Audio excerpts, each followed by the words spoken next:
This is Duke University.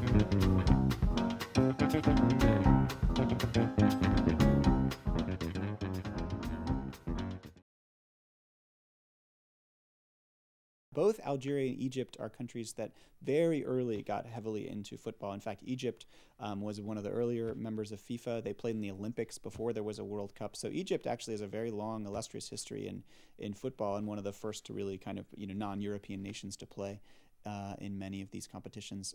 Algeria, meanwhile, of course, was a French colony, and very early in the 1920s, by the 1920s, in Algeria, there were not only football clubs among the colonial settlers, among French and people from other parts of Europe who lived there, but also very quickly among sort of native Algerians. And in fact, many of the clubs actually used the colors of Islam and the symbols of Islam that would later, and names related to Islam, that would later become kind of a basis for nationalist symbols in Algeria. So actually, in Algeria, notably, in Egypt is a linked story, but in different terms. But in Algeria, football was a very strong vehicle for actually anti-colonial activism. And in fact, during the Algerian Revolution, a group of footballers who are very well-known professional footballers playing in France, who were from Algeria, actually left France. Two of them were supposed to play in the World Cup for France in 1958. They left France and created an Algerian national team.